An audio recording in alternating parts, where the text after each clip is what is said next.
우리 한번 인사하겠습니다. 우리 사랑합니다. 축복합니다. 옆 사람하고 한번 인사하겠습니다.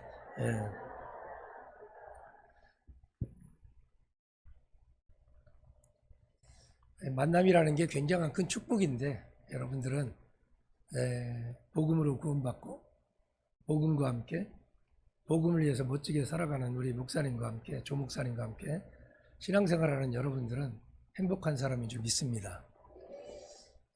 복음을 아는 목사님들이 몇 분이나 계실까 하는 의구심 있는 저 자신이거든요. 언제나 가까이서 오랫동안 뵈니까 정말 복음을 위해서 그 복음을 가지고 우리 성도들과 함께 나누는 우리 목사님을 볼 때에 언제나 저보다 연배는 좀 아래지만 제가 동생 같아 보이죠, 권사님. 많이 또 그리고 그동안 한동안 아프셔서 고생을 좀 많이 했었는데 그래도 성도를 사랑하면서 복음을 위해서 서 있는 우리 목사님과 신앙생활하는 것은 굉장한 복이다. 굉장한 복이다라고 생각을 합니다. 저희 교인들이 여기 설교하러 간다니까 굉장히 좋아하더라고요. 왜 좋아하는지 모르시죠? 제가 저희 교회에서 잔소리를 엄청 하거든요. 소위 말하면 이렇게 얘기를 오늘도 식사하고 차 마시면서 그러더라고요. 목사님 잘하고 있는데 또 채찍질 하세요. 그래서 내가 좀 심하게 좀 얘기를 하나 하는 생각이 드는데 우리 조 목사님처럼 참 따뜻하게 그러면서도 하나님의 복음을 정말 잘 전할 수 있으면 얼마나 좋을까 하는데 자꾸 여기 연세 드신 우리 저보다 연배 있는 분들이 계시지만 저도 자꾸 나이가 들어가다 보니까 가슴에 화가 많이 있어서 이 화를 자꾸 성도들한테 설교하면서 푸나 하는 생각이 좀 들더라고요. 이스라엘 백성들은요 원래 하나의 민족이었죠. 그런데 그들의 범죄함으로 이 북이스라엘과 남유다로 솔로몬 시대 이후에 그의 아들 르호보암 시대의 나라가 반으로 나누어지게 되죠. 그래서 북이스라엘, 남유다로 나누어지게 됩니다. 그 나누어지게 된 것도 죄악 때문에 나누어졌는데 그러면 더 잘 믿음으로 살고 말씀에 순종하며 사는 선택받은 하나님의 백성이면 참 좋을 텐데 여전히 불순종하고 우상 숭배하고 또 자기 소견에 오르는 대로 살다 보니 북이스라엘은 주전 722년에 아수르에 의해서 멸망을 당합니다. 그리고 주전 605년에 남유다도 마찬가지로 형제가 하나님 앞에서 벌을 받으면 깨달으면 좋은데 그게 잘 안 되는 것 같아요. 그 유다도 오래 가지 못하여서 결국 범죄하고 우상숭배에 빠져서 결국 바벨론에 의해서 3차에 걸쳐서 멸망을 당하게 됩니다. 하나님께서 그 유다가 멸망을 당하기 전에도 예레미야라는 선지자를 통해서 너희들이 결국은 저 이방에 의해서 멸망당한다. 그러나 70년이 되면 다시 돌아온다 하는 약속을 하나님께서 선지자들을 통해서 약속하신 것을 성경을 통해서 볼 수 있습니다. 결국 주전 605년 느부갓네살의 침략에 의해서 1차, 2차, 3차에 걸쳐서 아주 예루살렘은 초토화가 되고 결국은 바벨론의 포로로 끌려가게 됩니다. 바벨론의 포로로 끌려가서 거반전 70년이 찰 때에 바벨론, 메대, 바사로 이어지는 나라 속에서 바사의 초대왕이었던 고레스가 왕이 될 때에 하나님께서 그 마음을 감동시키시면서 유다 백성들에게, 이스라엘 백성들에게 너희들이 예루살렘에 올라가서 예루살렘 성전을 재건하라 이런 말씀을 하게 됩니다. 그때 공교롭게도 1차, 2차, 3차에 걸쳐서 바벨론의 포로로 끌려갔는데 바벨론 이 메대 바사에서 살고 있었던 유다 백성들이 예루살렘으로 돌아올 때도 1차, 2차, 3차에 걸쳐서 돌아오게 되죠. 그때 돌아오게 될 때에 그 사람들의 수가 오늘 성경을 보면 2장에 옛적에 바벨론 왕 느부갓네살에게 사로잡혀 바벨론으로 갔던 자들의 자손들 중에서 노임을 받고 예루살렘과 유다 도로 돌아와 각기 각자 성읍으로 돌아간 자 하고 곧 하면서 스룹바벨을 비롯해서 거주지별로 출신지별로 제사장 레위인들 이름이 한 5만 명가량의 숫자들이 쫙 나열되어 있습니다. 성경에서 제일 재미없는 게 뭐냐면 물론 레위기라고 얘기를 하는데 성경에서 제일 재미없는 우리와도 이름도 비슷하지도 않은 그 사람들의 이름들을 쭉 나열하고 있으면 정말 성경이 재미가 없죠. 그죠? 재미가 없어요. 뭐 철수, 영희 뭐 이러면 괜찮은데 전혀 그러지 않고 이름들을 보게 되면 전혀 우리가 발음하기도 불편한 이름들이 있습니다. 한 5만 명 정도의 사람들이 1차에 예루살렘에 돌아오게 되고 그리고 예루살렘 성전을 재건하는 초석을 마련하게 됩니다. 그런데 이 장을 계속 읽어 내려가면서 뭐 이해가 가요. 뭐 재미도 없고 재미도 없으니까 읽어 내려가면서 누구 자손 몇 명, 누구 자손 몇 명, 누구 자손 몇 명, 뭐 이 자손이 누군지도 뭐 목사인 저 자신도 잘 찾아보고 누군가로부터 연구한 걸 들어보지 못하면 그 누구 자손인지 잘 알지도 못해요.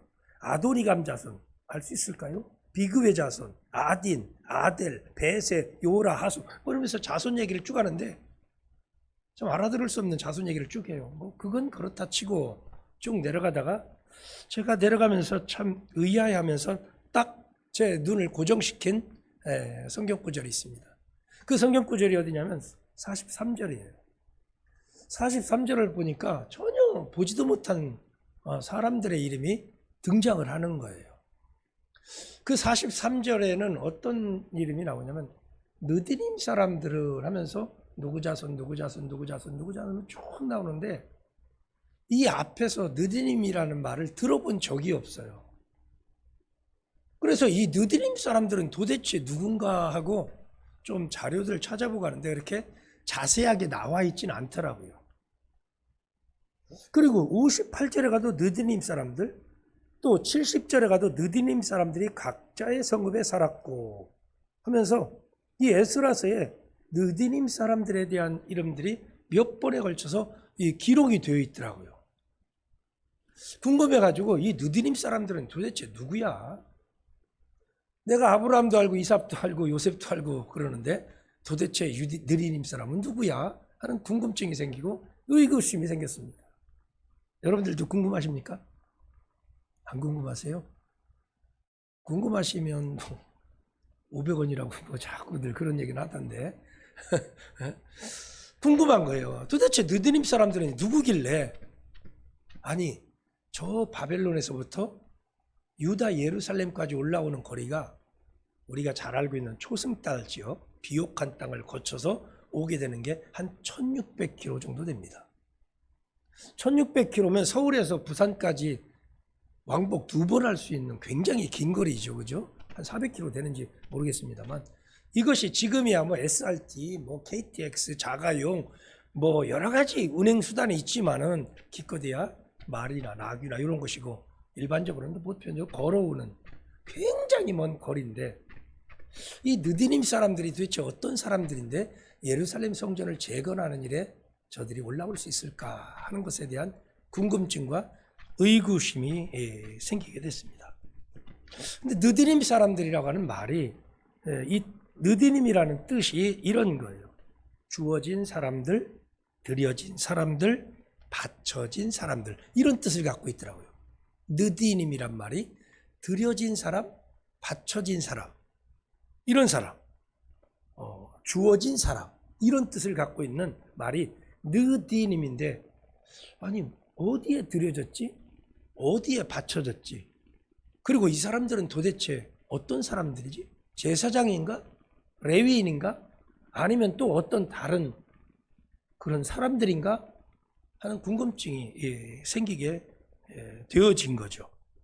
그래서 일반적으로 이 느드님 사람들을 한번 보니까 저 여호수아가 가나안 정복을 할 때 기브온 사람들이 거짓말하면서 자기의 목숨을 얻게 돼요.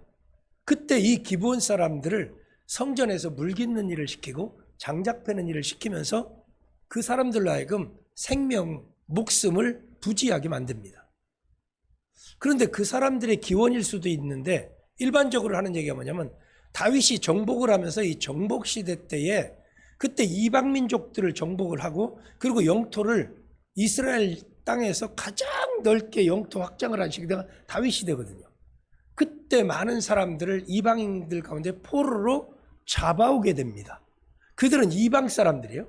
그 이방 사람들을 불러다가 레위 사람들을 도우면서 성전에서 물 깃는 일 시키고 그리고 장작을 베게 만들고 이런 일들을 시켰던 사람들이 느디님 사람들이라고 일반적으로 나와 있더라고요.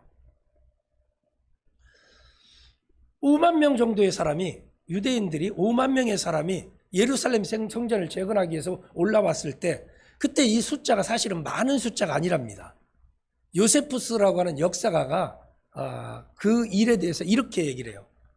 70년 동안에 바벨론에서 생활을 했으니 거기서 벌써 세대가 또 한 두세 번씩 바뀌었을 것이고 거기서 안주하고 정착하다 보니까 어느 정도 삶이 안정이고 그들의 삶의 터전이 기반이 굉장히 안정적이었을 것이기에 예루살렘에 올라가서 성전을 재건하는 일은 거기서 굉장히 먼 여행길도 되고 예루살렘 성전이 초토화가 됐고 그리고 성전을 재건하자니 거기서 정착하고 있는 또 다른 족속들도 있는 것을 우리는 성경을 통해서 잘 알고 있잖아요. 그죠?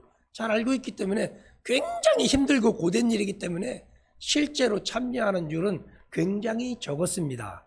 5만 명은 상당히 적은 수입니다. 이렇게 이제 평가를 해 놓았더라고요. 이렇게 유대인들 중에서도 상당히 많은 수가 올라가지 않고 소수의 5만 명 정도 올라갔을 때 느드림 사람들의 사람 수가 여기에 같이 올라갔다? 야, 이거는 보통 일이 아니구나 하는 생각이 들게 되더라는 거죠. 한번 좀 편하게 저 혼자 생각을 해봤습니다. 어떤 생각을 해봤냐면 이 사람들이 이제 이방인들이었다 그랬잖아요.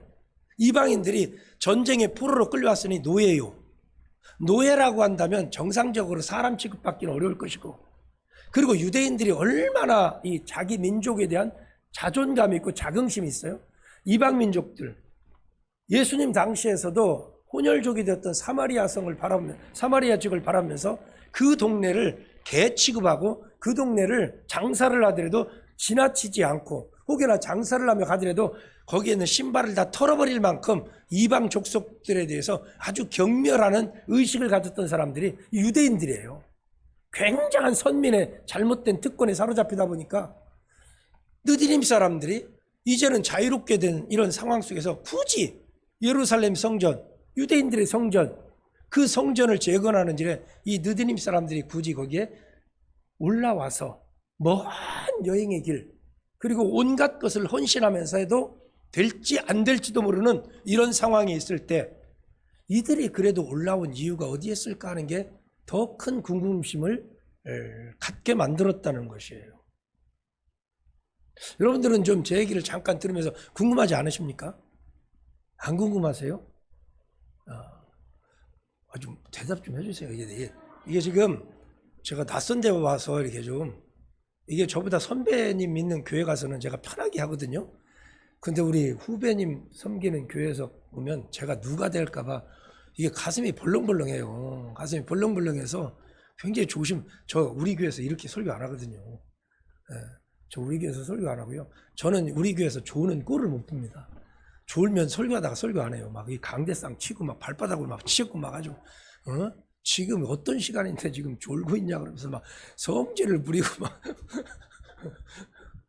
막 그래. 그러면서 또 제가 한마디 합니다. 저 32년 차에 지금 목회하고 있는데 제가 여기서 목회를 그만두면 내가 교회에 얼마나 안 좋은 영향력을 미치는 줄 아시냐고.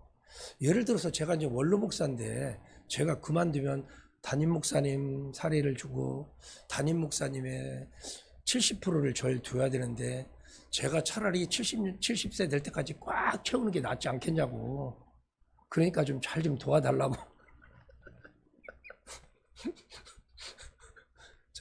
조 목사님처럼 목회하면 좀 더 우리 교인들이 저를 훨씬 더 좋아할 텐데 그래도 좋아해 주는 걸 보면 참 제가 하나님 앞에 은혜를 많이 받은 것을 깨닫게 되더라는 것이죠.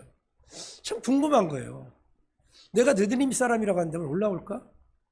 그리고 느드님 사람이라고 한다면 바벨론에 포로로 끌려갔을 때 70년이 지나고 나면 유다 예루살렘에서 성전으로서 섬기고 있을 땐 이방인이고 그리고 노예고 이럴 텐데 바벨론에 포로로 끌려갔으니 거기서 70년 생활하다 보면 자유인이 되지 않았을까요? 그죠?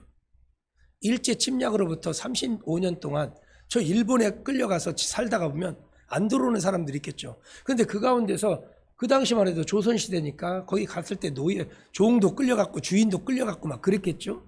그때 종이 거기서 성공을 하면 굳이 대한민국에 돌아올 이유가 없죠.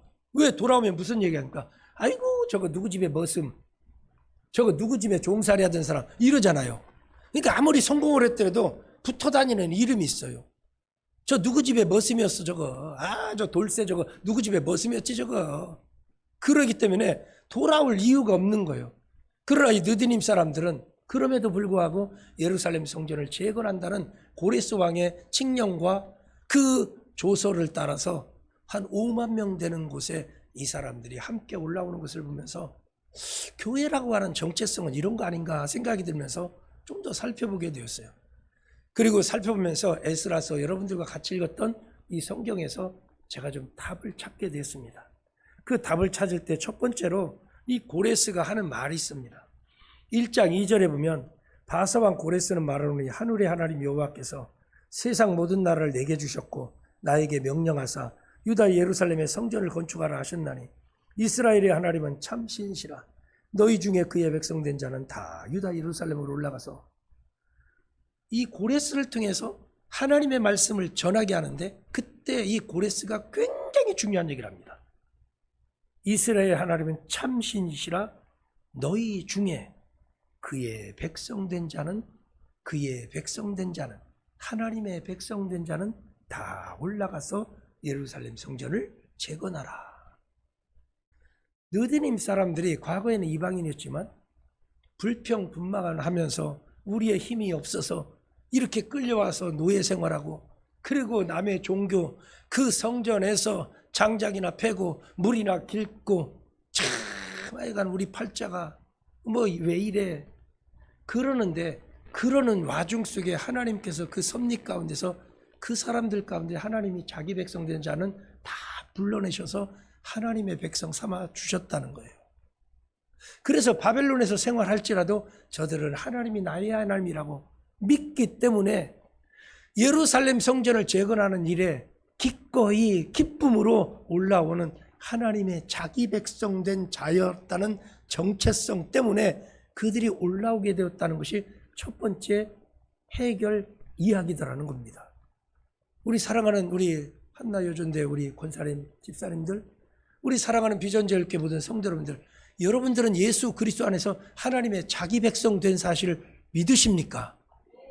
이 백성들은요, 지금은 성전이 없죠. 그런데 성전이 있죠. 그 성전이 뭐예요? 너희가 하나님의 성전인 것을 알지 못하느냐? 사도 바울을 통해서 고린도 교회를 향해서 말씀하실 때 너희가 하나님의 성전인 것을 알지 못하느냐? 여러분들이 성령이 함께하는 거룩한 하나님의 나라의 성전인 것을 믿으십니까?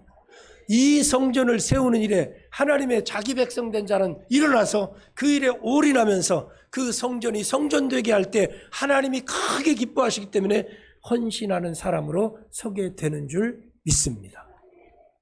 아이고 이제는 제일 마지막 여전대인데 이제는 젊은이들이 해야지. 그게 아니라 주님이 언제 순서를 따라 어떻게 불러갈지 아무도 모르는 거잖아요. 그리고 생명 있는 날 동안에 우리가 늘 부르는 이 복음성 있잖아요. 내일 일은 난 몰라요. 하루하루 살아요. 그러면 그 믿음으로 살아야 되잖아요. 오늘 내게 주어진 이 자기 백성된 하나님의 거룩한 구원받은 이 하나님의 자녀가 된 자리, 그리스도와 함께한 상속받은 그 자리에 서서 우리를 살아가게 하셨다면 이제는 우리가 하나님의 거룩한 공동체, 비전제일 거룩한 이 성전을 세워나가는 일에 나이를 불문하고 올해냐 젊으냐 직분을 불문하고 성전을 세워가고 교회를 세워나가는 일은 하나님이 가장 기뻐하는 일이기에 오늘부터 이후로 멋지게 헌신하며 달려가는 우리 전도회가 되시고 우리 모든 성도님들 되시기를 주의 이름으로 축복합니다. 두 번째 보니까 5절에 보니까 이런 말씀이 또 있더라고요. 이에 유다와 베냐민 족장들과 제사장들과 레위 사람들과 그 마음이 하나님께 감동을 받고 올라가서 하나님께 그 마음이 감동을 받고 올라가서 예수님께서 요한복음에서 이런 말씀을 하세요. 이제 내가 아버지의 나라로 간다. 그러므로 내가 우리 모든 하나님의 자기 백성 된 사람들의 길이시죠. 예수님을 따라 그 길을 따라 우리는 영원토록 아버지와 함께 아버지 품에서 영원토록 영생복락 누리는 줄 믿습니다. 그때 이 예수님이 아버지와 아들의 이름으로 예수 그리스도의 영, 주의 영을 너에게 보내주신다. 이렇게 말씀하시죠. 그때 사도행전 2장에서 어떤 말씀이 기록되어 있어요? 주의 성령을 부어주시니까 초대교회가 이 성령 받고 난리가 난 것을 볼 수 있죠. 그죠? 그 성령은 저와 여러분에게도 동일하게 부어주신 줄 믿습니다. 성령의 감동을 받은 사람, 느디님 사람들은요, 하나님의 자기 백성 된 자의 그 하나님의 백성에 편입된 거예요.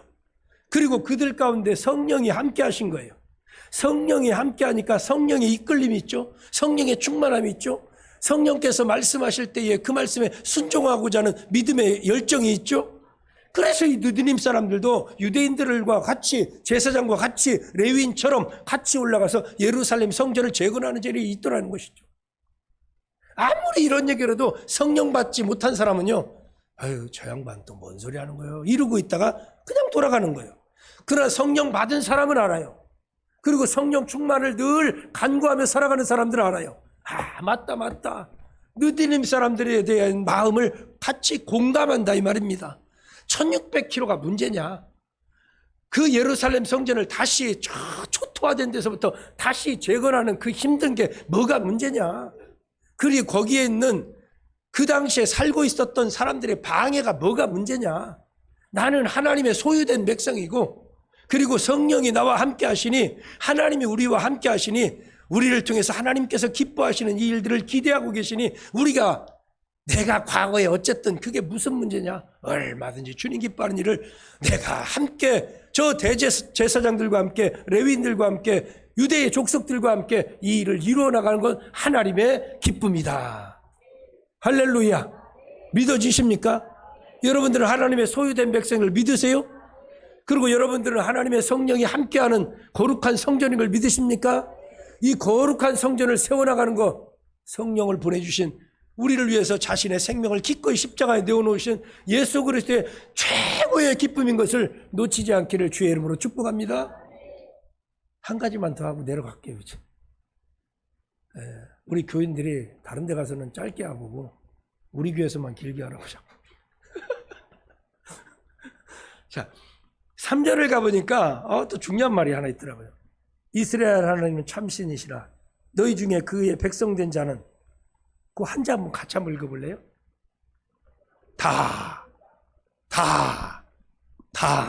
다가 무슨 말인지 우리 알아들으시죠? 5절 한번 또 제가 읽어볼 테니까 또 거기 있는 한자가 무슨 자인지 한번 같이 한번 읽어주시면 제가 큰 힘이 될 것 같습니다. 이에 유다와 베냐민 족장들과 제사장들과 레위 사람들과 그 마음이 하나님께 감동을 받고 올라가서 예루살렘의 여호와의 성전을 건축하고자 하는 자가 다 마이크까지 이렇게 협조해주니까 기분이 엄청 좋습니다. 내가 엄청 좋아요. 다 사람들은 착각해. 그 권사님들이 하는 거지. 그건 장로님이 하시는 거지. 그 재직들이 하는 거지. 성경에서 그런 구절을 제가 찾아본 적이 없어요. 그런데 자기 속에는 오른 대로 그렇게 섬기려고 하는 이 교회 교인들의 잘못된 정체성이 있더라고요. 그래서 느디님 사람들이 올라오는 거예요. 제사장만이 올라오고 레위인만이 올라오고 유다 족속들만 자손들만 올라오는 게 아니라 내가 과거에 이방인이면 어떻고 내가 노예였으면 어땠고 장작했으면 어떻고 그리고 물을 길었으면 어떻고 전능하신 그 하나님이 나의 하나님이 되어주시고 내가 그의 백성 되고 그리고 성령을 내게 부어주시고 또 예루살렘 성전을 재건하면 내가 거기에서 또 섬겨야 될 사명이 있고 그러니 내가 함께 다 같이 올라가는 게 이게 하나님이 기뻐하는 일이다. 이거라는 거죠. 뭔 일을 하려고 그러면 무슨 일을 하려고 하면 그거는 그 사람들이 하는 거지. 저 사람들. 우리 사랑하는 우리 비전제일교회 우리 전도회를 비롯해서 모든 분들이 저는 오늘 교회에서 또 광고를 하다가 설교를 또 했어요. 무슨 말이냐면 또 성질을 살짝 부렸다는 거예요. 왜냐하면 지난주에 한 주간 동안에 기도회를 저는 한 달에 한 번씩 한 주간씩 기도회 하거든요. 저녁에 교인들을 좀 살짝 볶는 스타일이라 한 달에 한 주간씩 모여서 이 기도회를 해요. 저녁 8시 반에 모여서 1시간 반 정도. 근데 보니까 재직들이 안 나오고, 그리고 그 끝에 금요일 날은 성찬. 이거 밖으로 나가요? 목사님? 유튜브로? 예? 이거 어디 가서 뭔 소리 하는가 하고 뒤져요. 우리 교인들. 나 지금 피곤해가지고 막 뒤져보고 욕하지 않나 하고 막 체크하고 막 그러더라고요. 그래 피곤하게 제가 지금 목회를 해서 지금 이걸 얼마까지 언제까지 해야 되나 지금 고민이 좀 드는데, 금요일 날은 성만찬 시간이 있어요. 이 성찬은 예수님이 친히 제정하시고 예수님이 다시 오시는 날 그날까지 기념하면서 하라고 주니 친히 몸소 직접 명령하신 거잖아요. 그러면 그 자리에 참여를 해야 돼요? 안 해야 돼요? 해야 되죠. 다 참여하죠. 재직들이 이번 달에는 많이 빠졌어요. 그러면 아버지를 대신해서 종놈이 좀 화를 내도 되죠. 아니 아버지가 화나면 무섭잖아요. 아들이 화나면 무섭. 차라리 종놈이 좀 화를 내는 거 괜찮죠? 권사님 괜찮죠? 그래서 제가 화를 좀 냈어요. 그랬더니 또 교인들이 또 채찍질을 한다고. 제 손에 채찍이 들려져 본 적 한 번도 없거든요. 다 함께 하는 거예요, 다.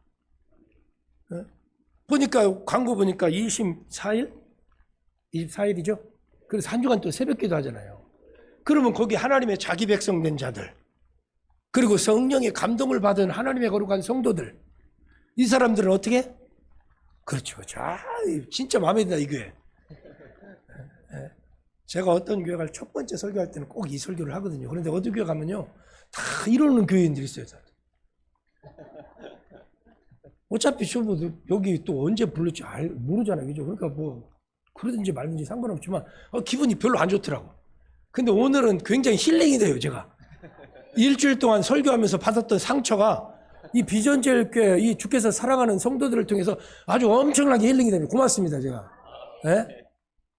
하나님의 자기 백성 된 자들이, 그리고 또 성령의 감동을 받은 주님의 성전이 24일부터 한 주간, 아니 내일 새벽부터 그냥 다 올라와서 함께 기도하고 함께 찬양하고 함께 전도하고 하나님께서 세우신 이 성전을 세워가는 일에 느디님 사람들, 당신들만 바쳐진 자요? 당신들만 드려진 자요? 나도 예수 그리스도 안에서 하나님께 드려진 자 아닙니까? 헌신이란 말이 영어로 devotion이라는 단어인데, 제가 이걸 찾아보니까 특별히 성경 안에서 헌신이라는 단어를 사용할 때 이 뜻이 이런 뜻이에요. 드려진 자의 삶, 바쳐진 자의 삶, 이게 헌신이래요. 그러므로 이것은 정말 기독교에서 사용하는 용어라는 것을 깨닫게 됩니다. 우리 권사님 하나님께 드려진 자, 아멘 하시라는 거예요.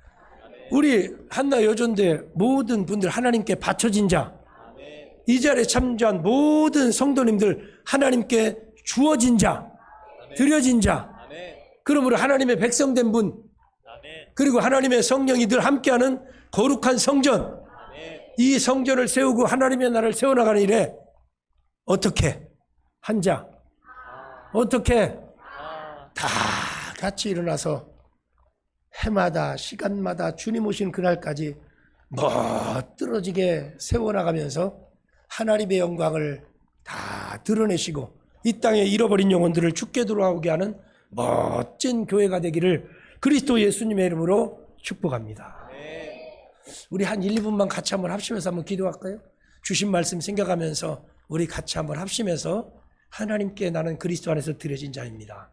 하나님의 나를 백성 삼아 주신 것 감사합니다. 성령이 나와 함께 하시니 감사합니다. 느드님 사람 이방인이죠. 종노릇하던 자죠. 장작이나 패고 물이나 길던 사람이죠. 하나님께서 부르셔서 하나님께 드려진 백성 삼아 주실 때 저 예루살렘 성전 재건하는 일에 모든 것들을 다 내놓고 함께 참여해서 하나님을 영화롭게 하였습니다. 내가 그 한 사람 되기를 원합니다. 우리 한번 같이 기도하기를 원합니다. 살아계신 아버지 하나님 참 감사합니다. 주님이